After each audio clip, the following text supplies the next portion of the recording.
Joining me now is Congressman Adam Smith, a Democrat of Washington State. He is the ranking member of the House Armed Services Committee. Congressman, great to have you here tonight. Thank you for joining us. Let's start with the Israel-Hamas war. The White House is seeking more than $14 billion in aid for Israel from Congress as part of a $105 billion national security package, which, as we know, also includes $61 billion in aid to Ukraine. The request comes as the House has gone 18 days now without a speaker, which we're going to talk about in a moment. But first, are you optimistic at all that Congress can deliver on this aid package? I think it's going to be very difficult. I think optimistic's not the right word at the moment. I think the president took a great step by introducing the speech he gave a couple of days ago, making the case for why it was important, was very well stated. And then they also worked very closely with the Senate, both Republicans and Democrats, to agree on that package going forward. So you've got that going for you. The main roadblock, as you pointed out, is the House, both the fact that we don't have a speaker and the fact that the Republican majority, or the speaker that we had, was not inclined to bring up this package, despite the fact there is overwhelming support for it in the House. We've had over 300 votes consistently to support Ukraine. The problem has been the small group in the House who had the stranglehold over Kevin McCarthy and wouldn't allow these issues to come up. So it's going to be tough, but there is a path. I want to stay with Israel for a moment. The U.S. State Department and various media outlets are now saying that it was a rocket from Gaza that appeared to go astray, likely causing that deadly hospital explosion, and not an Israeli missile, as was reported earlier. With all the misinformation going around, we want to talk about how important it is to wait a bit before jumping to conclusions, to set blame on any side before all the facts are clear.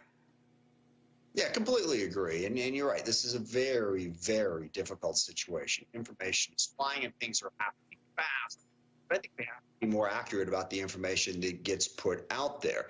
And none of that is to play down the humanitarian crisis going on in Gaza. I also think President Biden's absolutely right to be working as hard as he has with Egypt and others in the region to try to get humanitarian assistance into the Gaza population. That's a crucial part of this. Look, Israel needs to degrade Hamas, but that's not just a military mission. They need to make sure that they don't make Hamas more powerful in the way they handle this situation. So it's really complicated to achieve that objective, which we all support. Hamas is unquestionably a horrible terrorist organization, but we've got to be smart about how Israel goes in there and tries to weaken them. So we know that Homeland Security and the FBI are warning of a heightened threat environment in the U.S. because of this Israel-Hamas conflict right now.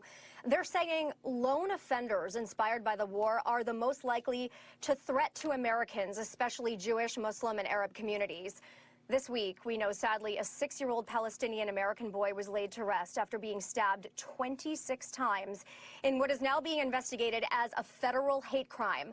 Congressman, how concerned are you about the tension and the anger over this conflict boiling over here in the U.S.? I'm very concerned. Extremists on both sides have really stepped up their efforts to basically hold the rest of us hostage to that extremism. You also had the teacher, I forget, I think it was in France, that was killed by someone on the other side. I think we have to really be diligent to tamp down the hate that comes from this conflict on both sides. We've seen Jewish people in America targeted. We've seen Muslim people in America targeted. Look, we really need to tone all of that down. And if I may say so, the House Republicans are not exactly helping when they're issuing death threats to try to push people into voting for their chosen candidate for speaker. I think we should set a better example about having a robust but polite debate that makes it clear that violence is never acceptable.